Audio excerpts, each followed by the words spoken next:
Danu, pria sederhana yang datang ke bank bersama anaknya dengan pakaian lusuh, dihina dan diusir oleh mantan istrinya yang kini jadi bos bank. Dianggap pengemis, tak ada dendam di hatinya, hanya ketenangan dan pembuktian bahwa kesabaran, kerja keras, dan keikhlasan akan mengangkat siapapun dari keterpurukan. Namun sebelum cerita dimulai, kami sarankan untuk berkomentar dari daerah mana kalian menonton cerita ini, melakukan like dan subscribe, agar channel kisah populer bisa berkembang, dan bisa mempersembahkan cerita yang terbaik. Mari kita mulai ceritanya. Kisah ini mengajarkan bahwa kemenangan sejati bukan saat membalas dengan marah, tapi ketika kita bisa berdiri tegak, memaafkan, dan melangkah maju dengan kepala tegak. Langkah kaki Danu menyusuri trotoar kota dengan pelan namun pasti. Di tangannya yang kasar dan sedikit berdebu, tergenggam erat tangan mungil Abi, anak laki-laki satu-satunya yang selalu menjadi alasannya untuk tetap bertahan hidup. Abi, dengan celana yang sedikit menggantung dan kaos bergambar superhero yang robek di bagian bahu, tampak ceria meski wajahnya lelah. Matanya masih berbinar melihat gedung-gedung tinggi yang menjulang di sekelilingnya. Abi, itu gedung tinggi banget. Abi pengen kerja di situ nanti, katanya polos sambil menunjuk sebuah gedung pencakar langit di seberang jalan. Danu tersenyum pahit. Insya Allah, nak, suatu hari nanti, kamu akan kerja di tempat yang lebih tinggi dari itu. Tak ada yang menyangka, pria lusuh itu dulunya adalah seorang pengusaha sukses. 5 tahun lalu, ia adalah pemilik dari 3 perusahaan ekspor tekstil yang menjual produk ke luar negeri. Namanya dikenal di kalangan pebisnis sebagai sosok muda inspiratif yang bangkit dari nol. Tapi semua itu berubah dalam sekejap. Pengkhianatan datang dari 2 orang terdekatnya. Rina, istrinya sendiri, dan Bagas, sahabatnya sejak kuliah. Ketika perusahaannya sedang di titik kritis akibat kerugian besar, Danu meminta Rina untuk bersabar dan mendampinginya melewati masa sulit. Tapi yang terjadi justru sebaliknya. Rina meninggalkannya, membawa sebagian aset yang diam-diam sudah dipindahkan ke rekening atas nama Bagas. Ternyata mereka berselingkuh dan merencanakan semuanya jauh sebelum Danu sadar. Sejak saat itu, hidup Danu berubah drastis. Rumah mewah dijual, mobil disita, dan ia harus tinggal di kontrakan sempit bersama Abi yang masih bayi. Dalam keterpurukan itu, ia sempat hampir menyerah. Tapi setiap kali melihat wajah polos anaknya yang tertidur di pelukannya, Danu menguatkan diri.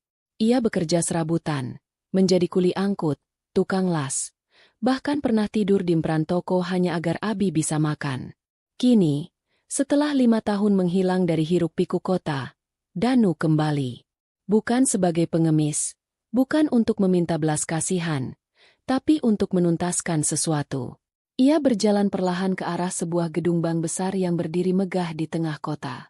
Di dalam gedung itulah, seseorang dari masa lalunya kini bekerja, Rina, mantan istrinya yang kini kabarnya telah menikah dengan Bagas dan menjabat sebagai kepala cabang bank tersebut.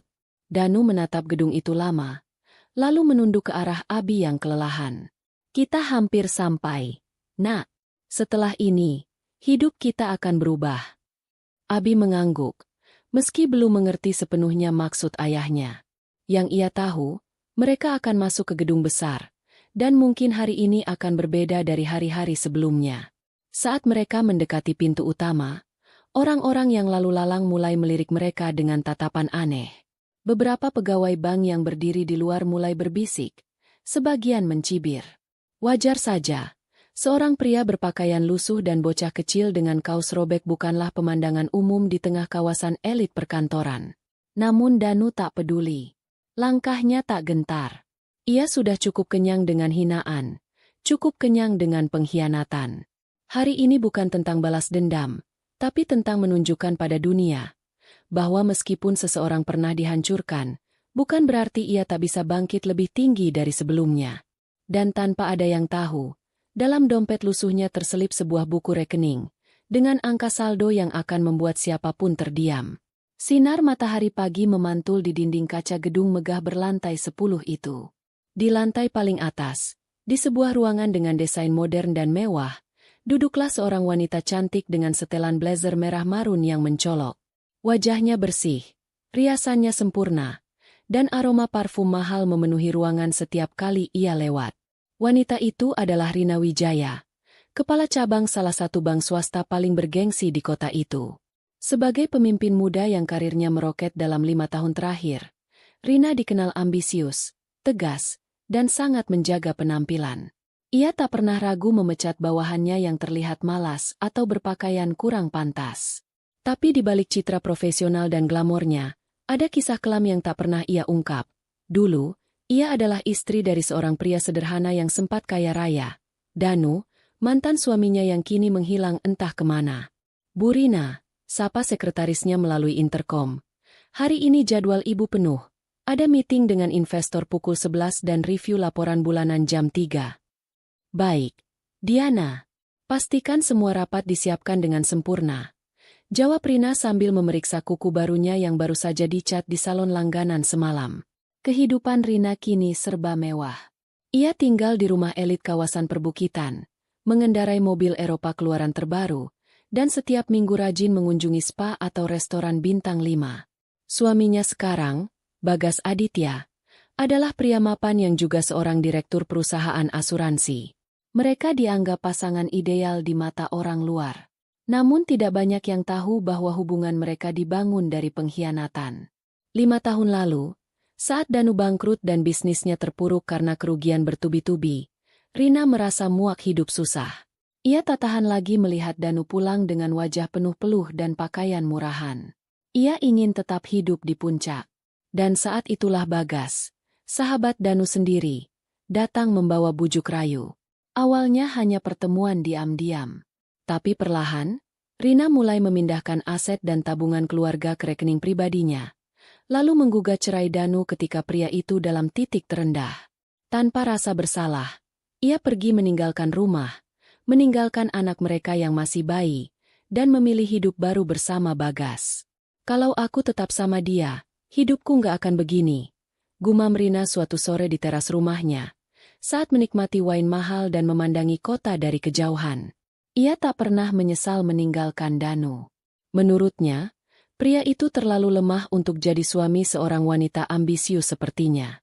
Kini, di kantor bank tempatnya bekerja, semua orang menghormatinya. Ia menjadi simbol kesuksesan perempuan mandiri, yang mampu berdiri di atas kaki sendiri. Tapi yang tak ia tahu, roda nasib sedang berputar. Dan Danu, pria yang dulu ia anggap pecundang, akan kembali, bukan sebagai pengemis, tapi sebagai tamu penting, dengan saldo rekening yang bisa mengguncang reputasi seluruh bank. Di lantai bawah gedung, satpam sibuk membuka pintu dan menyambut nasabah. Beberapa pegawai tersenyum sopan menyambut tamu-tamu bermobil mewah. Tak ada yang menyangka, dalam waktu kurang dari 1 jam, pria lusuh dan bocah kecil akan masuk ke gedung ini, membawa badai yang tak seorang pun siap hadapi.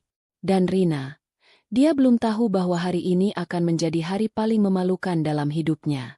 Pintu utama bank berputar perlahan ketika Danu dan Abi melangkah masuk. AC dingin langsung menyambut tubuh mereka yang terbiasa dengan udara panas jalanan. Lantai marmer mengkilap memantulkan bayangan kaki kecil Abi yang melangkah ragu, sementara tangan mungilnya tetap erat menggenggam jemari ayahnya. Ruang lobi bank tampak elegan dan mewah. Sofa empuk berwarna krem, ornamen emas di dinding, dan petugas wanita berseragam rapi yang berdiri di balik meja resepsionis. Namun dalam sekejap, suasana damai itu berubah menjadi bisik-bisik dan tatapan sinis. "Siapa tuh?" bisik seorang teller wanita sambil menyikut temannya. "Astaga, bajunya sobek begitu. Nggak salah masuk, ya? Ini bukan tempat minta-minta." Danu mengenakan kaos abu-abu yang warnanya sudah memudar, celana jeans kumal dengan tambalan di lutut, dan sandal jepit yang talinya sudah hampir putus. Sementara Abi mengenakan celana pendek dan kaos bergambar tokoh kartun yang sudah penuh bekas noda. Rambutnya sedikit acak-acakan karena tertiup angin sepanjang perjalanan. Beberapa nasabah yang tengah duduk menunggu giliran pun melirik. Seorang ibu muda menarik dompetnya erat, dan seorang bapak berdasi langsung mengernyitkan dahi, merasa terganggu oleh kehadiran gelandangan di tempat elit seperti itu. "Maaf, Pak, bisa kami bantu?" tanya satpam dengan suara tegas namun bernada curiga, sambil mendekati Danu dan Abi. "Saya ingin bertemu kepala cabang di sini," jawab Danu santai, Suaranya tenang namun jelas. Satpam memandangnya dari ujung kepala hingga kaki. Bapak punya janji? Surat resmi. Danu menggeleng pelan. Tidak, tapi bilang saja padanya. Danu ingin bicara. Dia pasti tahu siapa saya. Satpam itu tertawa kecil. Maaf, Pak. Kalau tidak ada janji dan tidak ada urusan penting, lebih baik. Hei, apa yang terjadi di sana? Suara tegas Rina terdengar dari kejauhan. Rina sedang berjalan menuju ruangannya ketika matanya menangkap sosok pria lusuh yang berdiri di lobi. Ia sempat terdiam sejenak. Ada sesuatu yang familiar pada wajah itu, tapi ia tak langsung mengenali. Saat ia mendekat, matanya membelalak. Danu, pria yang sudah 5 tahun tidak ia temui, yang dulu ia tinggalkan dalam keadaan menyedihkan, kini berdiri di hadapannya. Tapi penampilannya tak berbeda, bahkan lebih buruk dari terakhir kali ia lihat. Astaga, kamu. Rina memandang penuh ejekan. Kamu ngapain datang ke sini? Mau minta belas kasihan? Udah jadi pengemis sekarang, ya? Pegawai lain yang mendengar langsung ikut tertawa kecil. Abi menggenggam tangan ayahnya lebih erat. Matanya memandang takut pada wanita asing yang memarahi ayahnya. Danu tetap tenang. Ia hanya menatap Rina dengan mata teduh. Aku hanya ingin menarik uang di rekeningku. Rina tertawa keras. Rekening? Kamu pikir di sini tempatnya orang kaya kamu? Mana mungkin kamu punya rekening di sini? Apalagi dengan sisa hidupmu yang seperti itu. Ia melirik tajam ke arah baju Danu yang compang-camping. Kalau kamu tidak percaya, lanjut Danu pelan. Kamu bisa cek nama di sistem kalian. Nama lengkapku masih sama, Danu Prasetyo. Seketika, suasana berubah.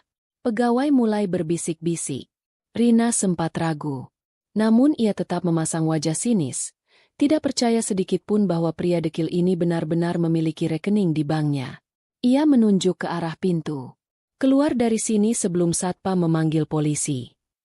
Namun Danu tak bergerak. Ia merogoh saku celananya. Lalu mengeluarkan sesuatu, buku rekening bank, usang tapi masih utuh. Ia buka halaman terakhir dan menunjukkannya ke satpam dan 2 pegawai yang berdiri di dekatnya. Pegawai itu mendekat dengan rasa ingin tahu dan begitu melihat angka saldo di buku itu, matanya langsung membelalak. 300 miliar rupiah. Lobi bank berubah jadi panggung keheningan. Pegawai yang semula tertawa, kini mendekat penasaran melihat buku rekening usang di tangan Danu. Satpam yang tadinya hampir menarik kerah bajunya pun ragu, mulai merasa ada yang tak beres. Tapi sebelum siapapun bisa mengatakan sesuatu, suara sepatu hak tinggi bergema keras dari arah tangga marmer. Rina berjalan cepat. Matanya menyipit penuh amarah. Ia tidak suka keributan di ruang publik bank, apalagi jika itu melibatkan masa lalunya yang sudah ia kubur dalam-dalam. Ini kenapa belum diusir juga si pengemis ini? Hardiknya sambil menunjuk ke arah Danu. Semua mata langsung tertuju pada wanita itu. Rina berdiri angkuh, dengan blazer mahal dan parfum mencolok.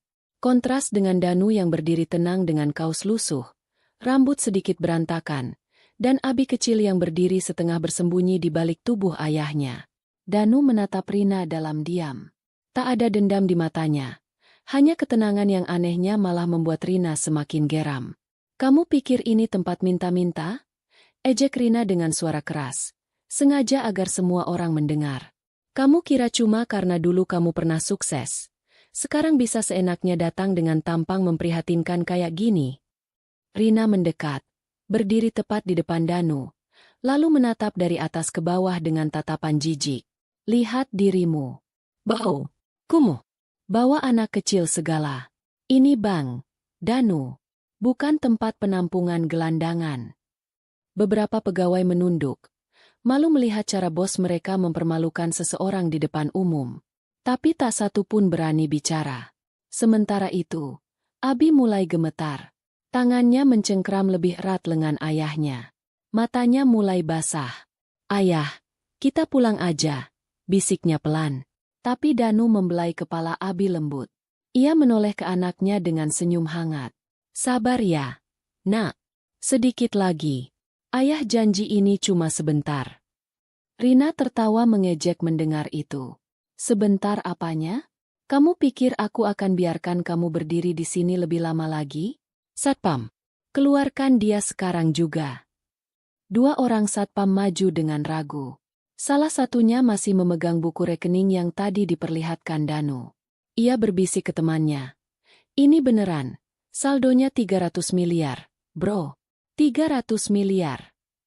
Namun satpam satunya membalas. Tapi kalau Bu Rina udah marah, kita bisa dipecat kalau nggak nurut. Akhirnya, dengan terpaksa, mereka mulai mendekat dan berkata, "Maaf Pak, kami diminta mengantar Bapak keluar dulu." Sebelum sempat tangan mereka menyentuh lengan Danu, pria itu berkata dengan tenang namun tegas, "Kalian yakin mau menyentuh saya? Padahal saya nasabah dengan saldo terbesar di bank ini." Ucapan itu membuat satpam langsung menghentikan langkah. Beberapa pegawai yang mendengar juga langsung menoleh tajam. Ruangan kembali hening. Bahkan Rina sempat tertegun beberapa detik. "Apa kau bilang?" Rina menatapnya sinis. "Saldo? Jangan bercanda. Kamu bahkan gak kelihatan punya uang 100.000. Danu tak menjawab. Ia cukup memberi isyarat pada satpam untuk membuka buku rekening yang tadi ia tunjukkan. Satpam itu menurut, membuka halaman terakhir, lalu membalikan buku itu ke arah Rina. 300 miliar rupiah. Angka itu berdiri megah, dengan stempel resmi bank yang tercetak di bawahnya. Rina terdiam. Matanya membesar. Rahangnya mengunci. Beberapa pegawai yang ikut melihat, menutup mulut mereka dengan tangan, terkejut bukan main. "Aku kesini bukan untuk mengemis," lanjut Danu dingin. "Aku datang hanya untuk menarik sebagian uangku. Tapi sepertinya aku justru disambut dengan hinaan dan perlakuan tak manusiawi." Rina masih membeku. Wajahnya kini pucat. Napasnya memburu. Ia ingin menyangkal, tapi bukti ada di depan matanya. Danu menggenggam tangan Abi, lalu menoleh kepada satpam dan berkata, "Jika bank ini tidak menginginkan uang saya bisa memindahkannya ke bank lain. Tapi saya akan pastikan semua orang tahu, seperti apa pelayanan di sini." Ia melangkah pelan menuju pintu keluar, meninggalkan suasana kacau di belakang. Abi menoleh sebentar ke arah wanita yang tadi memarahi mereka, lalu kembali memeluk ayahnya dengan rasa aman. Dan di tengah lobi yang mewah itu, Rina hanya bisa berdiri terpaku, dengan wajah terbakar malu, karena pria yang pernah ia buang seperti sampah, kini kembali, bukan untuk meminta, tapi untuk menunjukkan, ia telah menjadi seseorang yang lebih besar dari siapapun yang ada di ruangan itu. Langkah Danu terhenti di ambang pintu, hanya beberapa meter lagi dari batas luar bank. Dua satpam masih berdiri di belakangnya. Bimbang. Beberapa pegawai hanya bisa melihat tanpa berani ikut campur. Di tengah ruangan, Rina masih terpaku, matanya menyipit penuh kemarahan, namun juga mulai disusupi keraguan. Abi memeluk erat pinggang ayahnya dari samping. Bocah kecil itu tahu, ayahnya sedang direndahkan. Tapi entah kenapa, ia merasa ayahnya tak takut sama sekali. Tidak seperti orang biasa. Ada aura tenang, sabar, tapi juga berwibawa yang terpancar dari pria berpakaian lusuh itu. Dengan gerakan tenang, Danu merogoh saku belakang celananya dan mengeluarkan buku rekening yang sudah agak usang. Kertasnya mulai menguning, namun masih terbaca jelas. Ia membukanya ke halaman terakhir, lalu membalikan tubuh menghadap semua orang yang sejak tadi memandangnya sebelah mata. Tatapannya tajam, tapi tidak penuh emosi. Suaranya tenang, nyaris datar. Tapi justru itu yang membuat kalimat berikutnya seperti petir yang menyambar ruangan. "Saya kesini hanya ingin menarik uang saya. 300 miliar rupiah. Hening. Seolah ada tombol yang menonaktifkan semua suara. Tidak ada lagi tawa. Tidak ada lagi ejekan.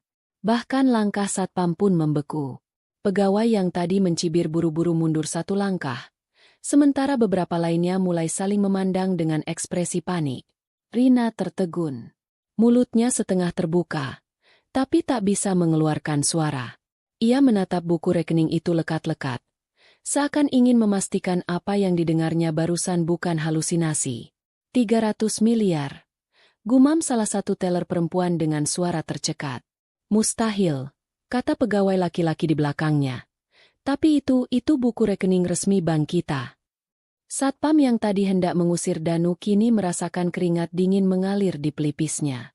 Ia mengambil buku rekening dari tangan Danu dengan tangan gemetar, meneliti halaman saldo dengan mata melebar. 300 miliar rupiah. Angka itu tidak salah. Tidak ada titik desimal atau kekeliruan. Angka itu terdaftar, resmi, dan memiliki stempel validasi bank. Rina maju 2 langkah, masih dengan raut wajah tercengang. Ia merampas buku rekening itu dari tangan satpam, memeriksanya sendiri, berharap itu palsu. Tapi stempel, tanda tangan, dan nomor rekening, semua asli. Matanya kini tak bisa berbohong lagi. Dia tidak sedang melihat orang miskin. Dia sedang melihat nasabah terbesar yang pernah datang ke banknya. Mantan suaminya. Pria yang dulu ia tinggalkan dalam keadaan tak punya apa-apa. Pria yang kini kembali, dengan kekayaan yang bisa membuat bank lain bersaing untuk memperebutkannya. Danu. Suara Rina akhirnya keluar. Tapi kali ini jauh berbeda. Tidak sombong, tidak angkuh. Suara itu terdengar gugup. Danu menatapnya sebentar, lalu menatap seluruh ruangan. Beginikah kalian menyambut tamu? Menghakimi dari baju, dari penampilan? Apakah nilai manusia sekarang hanya diukur dari seberapa mahal jasnya atau seberapa bersih sepatunya? Tak seorang pun menjawab. Danu lalu menoleh pada satpam. Saya ulangi, saya ingin menarik uang saya. Kalau bank ini tidak mampu atau merasa saya terlalu kotor untuk dilayani, saya akan pindahkan seluruh dana saya ke bank saingan kalian. Dan saya pastikan nama-nama yang tadi menghina saya catat dengan baik. Satpam langsung panik. Maaf, Pak. Kami akan panggil manajer utama sekarang juga. Rina berdiri terpaku. Ia ingin berbicara, ingin meminta maaf, ingin mengontrol situasi. Tapi semuanya sudah terlambat. Kesan pertama yang ia bangun di depan seluruh stafnya kini hancur. Mantan suaminya telah membungkam semua mulut dengan satu kalimat. Kalimat yang kini bergema di seluruh ruangan. Saya hanya ingin menarik uang saya. 300 miliar rupiah. Dan hari itu, nama Danu mulai beredar diam-diam di antara karyawan.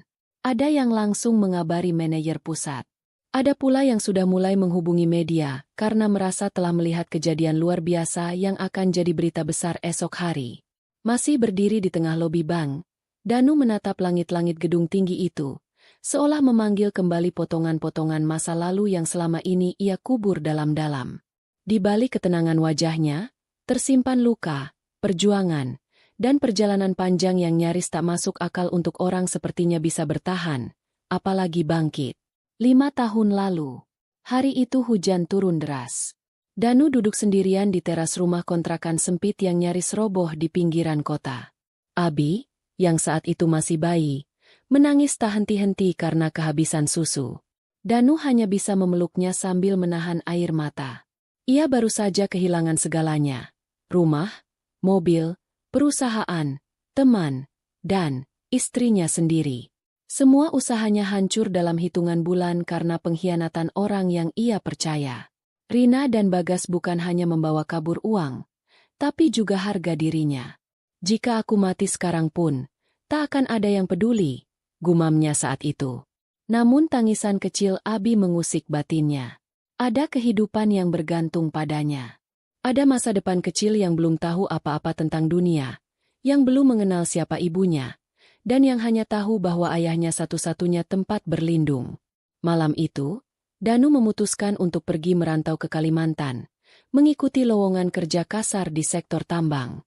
Ia meninggalkan kota besar, meninggalkan reputasi yang telah hancur, dan memulai dari nol.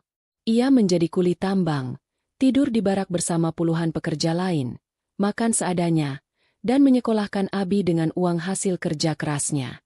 Namun ada satu hal yang tak pernah ia tinggalkan, otaknya yang tajam dan insting bisnisnya. Bangkit dari lumpur tambang. Danu diam-diam belajar tentang dunia pertambangan. Di waktu istirahat, ia mencatat, membaca laporan produksi, dan mengamati pergerakan pasar nikel dan batu bara. Ia mulai membeli alat kecil-kecilan dan membuka lahan sendiri di desa terpencil. Ia merekrut 2 pekerja lokal dan mulai dari tambang manual. Setiap rupiah ia kumpulkan, ia putar menjadi modal. Ia tidak banyak bicara, tapi selalu bekerja lebih keras dari siapapun. Beberapa tahun kemudian, usahanya membuahkan hasil. Tanah yang ia kelola ternyata mengandung kadar nikel tinggi. Ia menjalin kerjasama dengan pabrik smelter di Sulawesi, dan dari sana, usahanya berkembang pesat. Dalam 3 tahun, Danu memiliki 3 IUP, izin usaha pertambangan, dan 2 tambang batu bara yang juga ia kelola dengan sistem kemitraan. Membangun perusahaan rahasia. Danu tahu bahwa suatu hari ia akan kembali ke kota ini. Tapi bukan sebagai pria yang sama. Maka dari itu, semua bisnisnya ia jalankan atas nama perusahaan induk yang ia bangun di balik layar. PT Abindo Energi Nusantara, diambil dari nama anaknya, Abi. Ia memakai orang kepercayaannya sebagai direktur utama, sementara dirinya tetap tampil sederhana dan tidak mencolok. Tak ada jejak digital tentangnya. Tak ada yang tahu siapa pemilik sesungguhnya dari perusahaan yang kini mengekspor hasil tambang ke Tiongkok dan India. Bulan lalu, salah satu saham anak perusahaannya dibeli oleh investor asing dengan nilai transaksi fantastis, 1,2 triliun rupiah. Dari situ, Danu menempatkan sebagian dananya di berbagai bank, salah satunya di bank tempat mantan istrinya bekerja. Tapi ia tidak datang hari ini untuk pamer. Ia datang karena ingin melihat, apakah dunia benar-benar berubah? Ataukah tetap sama, menghargai orang hanya dari tampilan luar? Kembali ke masa sekarang. Danu tersenyum kecil, menoleh ke arah Abi yang kini duduk di sofa lobi, disodori minuman oleh salah satu pegawai yang mulai sadar siapa sebenarnya pria di hadapan mereka. Ia memejamkan mata sejenak. Semua rasa sakit yang dulu pernah mengoyaknya perlahan berganti menjadi kekuatan. Ia tak lagi peduli dengan mereka yang menertawakannya. Yang ia pedulikan hanyalah satu hal. Membuktikan bahwa ketulusan, kerja keras, dan kesabaran bisa mengalahkan pengkhianatan, hinaan, dan ketamakan. Dan kini, seluruh mata yang dulu memandang rendah, sedang menyaksikan satu kenyataan.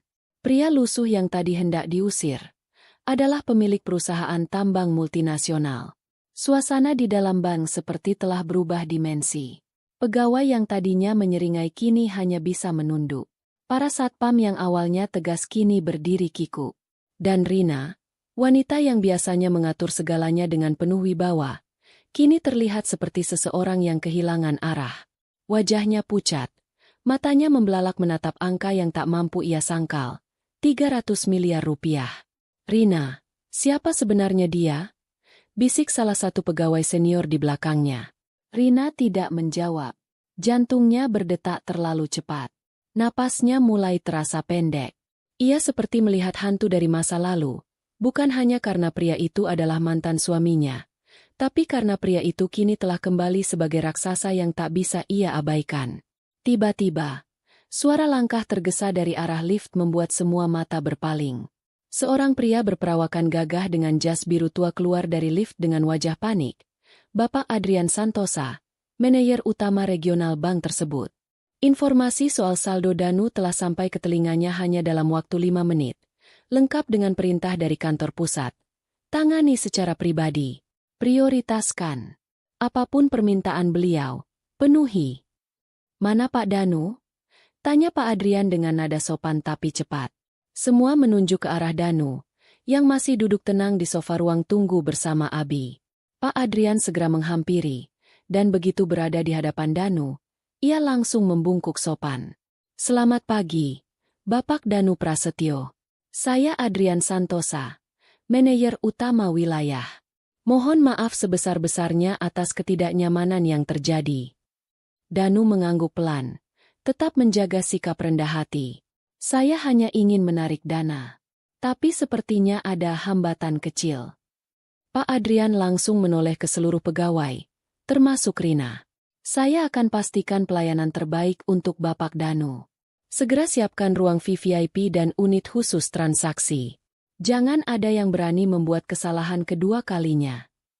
Pegawai langsung berhamburan menjalankan perintah. Dua teller senior mengosongkan ruang khusus yang biasa hanya digunakan nasabah miliarder. Karpet merah dibentangkan dari lobi hingga ruang pelayanan pribadi. Bahkan satpam yang tadinya bersikap arogan kini ikut membantu membuka jalan untuk Danu dan anaknya. Rina tetap berdiri di tempat. Kakinya gemetar. Wajahnya merah padam. Ia tidak tahu harus bereaksi bagaimana.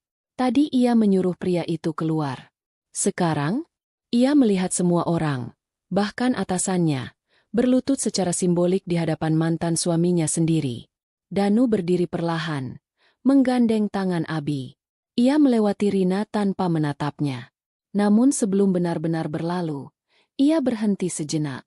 "Kamu tahu, Rina," katanya pelan, "hidup ini lucu. Dulu kamu pernah bilang aku tak akan jadi siapa-siapa setelah kamu tinggalkan. Dan lihat sekarang."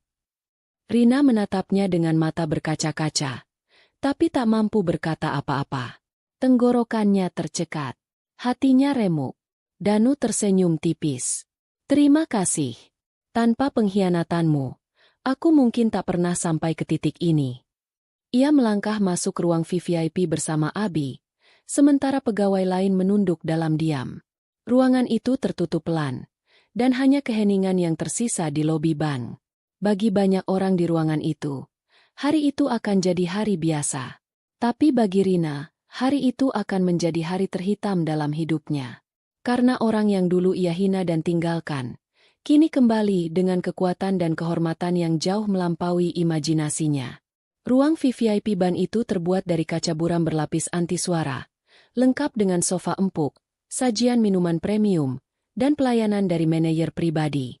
Di sanalah Danu duduk tenang, ditemani Abi yang tengah sibuk bermain dengan tablet yang baru saja diberikan oleh pegawai bank sebagai bentuk permintaan maaf dan penghormatan.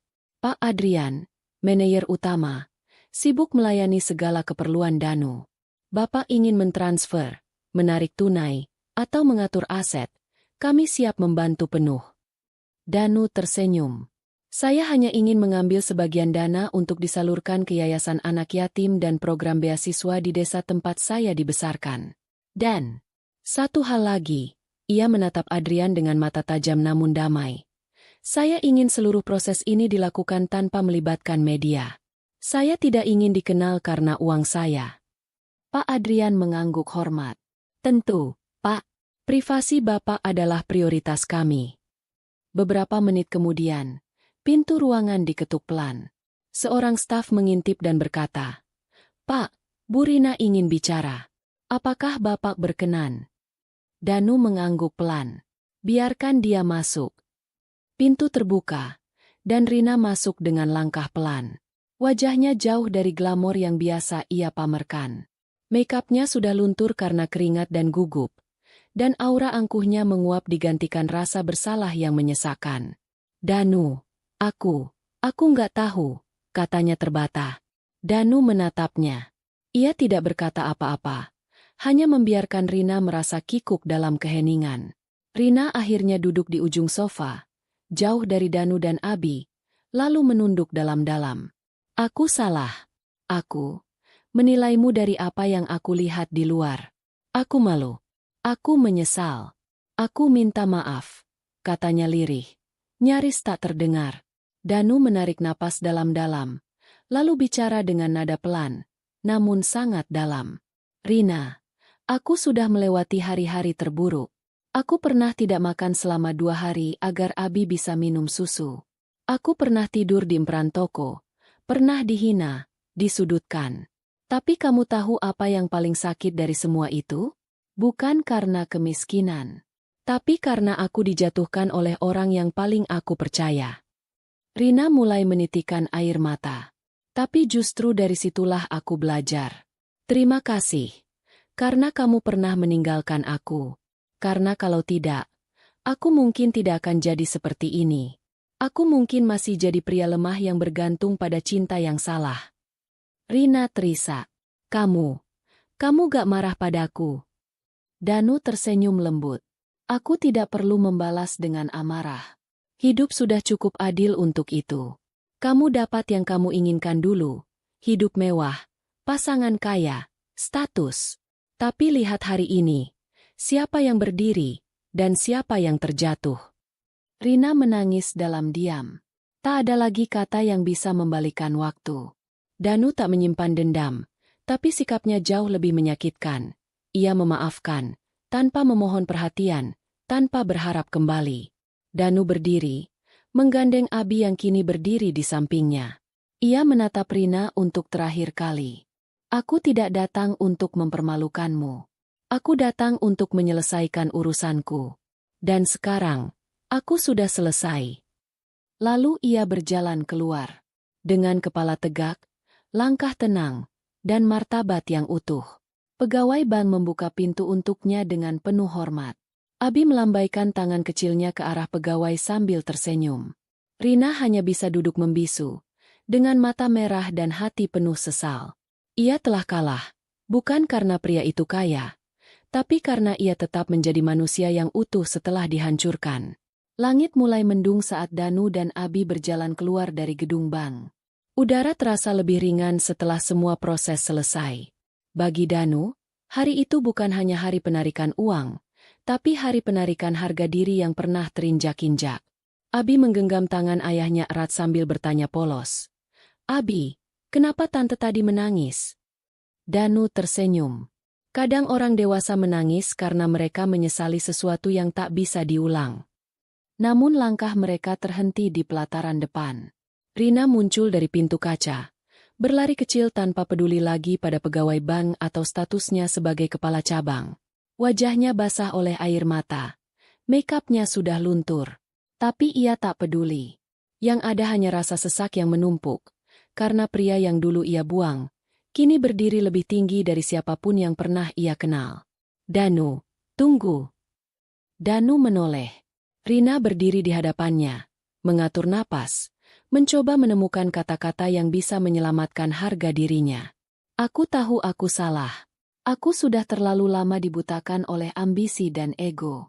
Aku cuma ingin menebus semuanya. Kita bisa mulai lagi dari awal. Demi Abi. Danu menatap wajah itu. Wajah yang dulu ia kagumi, cintai, dan percayai. Tapi kini yang ia lihat hanya bayangan dari seseorang yang pernah ia kenal. Tidak ada lagi getar di hatinya. Tidak ada lagi ruang untuk kembali. Demi Abi. Danu mengulang. Suaranya tenang. Kamu meninggalkan Abi saat dia belum bisa bicara. Tidak pernah menoleh ke belakang. Tidak pernah bertanya apakah dia makan, sakit, atau bahkan hidup. Rina menangis. Aku takut miskin. Aku takut ikut jatuh bersama kamu waktu itu. Tapi sekarang aku sadar. Aku kehilangan lebih dari yang aku duga. Danu menunduk, mengusap rambut Abi yang kini memeluk pahanya. Bocah itu melihat Rina dengan bingung, seolah ingin tahu kenapa wanita asing ini menangis sambil menyebut namanya. Aku tidak membencimu, Rina, ucap Danu akhirnya. Tapi jangan berharap aku akan kembali. Rina meraih tangan Danu, memohon. Aku rela mulai dari bawah lagi. Demi anak kita biarkan aku jadi ibunya. Tapi Danu menarik tangannya perlahan, lalu berkata, Abi tak butuh ibu yang meninggalkan saat susah. Dia butuh seseorang yang bersamanya saat segalanya runtuh, dan aku sudah cukup menjadi itu. Rina jatuh berlutut, terisak tanpa suara. Danu membungkuk, menatapnya terakhir kali. Kalau kamu benar-benar menyesal, tebuslah dengan kehidupanmu sendiri. Tapi jangan ganggu masa depan kami. Aku sudah memaafkanmu, tapi aku tidak lupa. Dengan itu, ia berdiri kembali, menggandeng Abi, dan melangkah menjauh dari masa lalu yang pernah menyakitinya. Langkah mereka ringan, perlahan menghilang di tengah kerumunan. Sementara Rina hanya bisa menatap punggung mereka dengan air mata yang tak berhenti jatuh. Karena kini ia sadar, dari semua yang ia tinggalkan dulu, yang paling berharga adalah keluarga yang ia abaikan sendiri. Langit siang itu cerah, meski awan sempat menggelayut mendung. Namun di halaman depan gedung ban megah itu, sinar matahari terasa hangat, seolah ikut merayakan sebuah kemenangan yang tidak datang dari kemarahan, tapi dari kesabaran dan ketulusan hati. Danu dan Abi baru saja menuruni anak tangga bank ketika mereka dikejutkan oleh kerumunan awak media. Mikrofon dan kamera mengarah pada mereka dari berbagai penjuru. Rupanya kabar tentang penarikan dana ratusan miliar oleh seorang pria lusuh bersama anak kecil telah bocor dan menyebar cepat. Pak, benarkah Anda nasabah dengan saldo 300 miliar rupiah? Apa benar dulu Anda hanya seorang kuli tambang? Bisa ceritakan apa motivasi Anda hingga bisa sukses luar biasa seperti ini? Tapi Danu tidak tampak terganggu. Ia berdiri tenang. Satu tangan menggenggam erat tangan kecil Abi. Satu lagi menahan senyuman hangat. Ia tidak datang untuk tampil. Ia tidak pernah ingin menjadi pusat perhatian. Tapi jika dunia ingin tahu, maka biarlah mereka mendengar kebenaran yang sederhana. Danu melangkah maju. Kamera menyorot wajahnya dari berbagai sisi. Semua menunggu ia berkata sesuatu. Ia menarik napas dalam-dalam, lalu berkata dengan suara lantang namun bersahaja. Saya bukan siapa-siapa. Saya hanya seorang ayah yang pernah jatuh, pernah dihina, pernah ditinggalkan. Tapi saya memilih untuk tidak membalas dengan dendam. Ia menatap ke arah Abi, lalu kembali ke kamera. Saya tidak datang ke bank ini untuk memamerkan uang. Saya datang untuk menguji, apakah dunia benar-benar menilai manusia dari nilainya atau dari penampilannya. Wartawan terdiam. Kalimat itu menusuk langsung ke hati. Saya ingin semua orang tahu bahwa jika kita tetap jujur, terus bekerja keras, dan tidak menyerah, Tuhan akan membuka jalan yang bahkan tidak pernah kita duga. Salah satu wartawan bertanya, apa pesan Anda untuk orang-orang yang dulu merendahkan Anda? Danu tersenyum lembut. Saya ucapkan terima kasih. Karena mereka, saya belajar menjadi lebih kuat. Dan pada akhirnya, saya sadar bahwa kebahagiaan terbesar bukan ketika kita membalas, tapi ketika kita mampu memaafkan dan tetap berjalan ke depan. Tepuk tangan spontan terdengar dari beberapa orang yang ikut menyaksikan. Bahkan beberapa pegawai bank yang tadi hanya diam, kini ikut terharu. Tak sedikit yang merekam momen itu sambil menyeka air mata. Rina melihat dari balik kaca lantai 2. Ia tidak lagi marah, tidak lagi iri. Ia hanya bisa menatap dengan pasrah, dan mungkin, dengan rasa hormat yang baru. Danu, pria sederhana yang datang ke bank bersama anaknya dengan pakaian lusuh,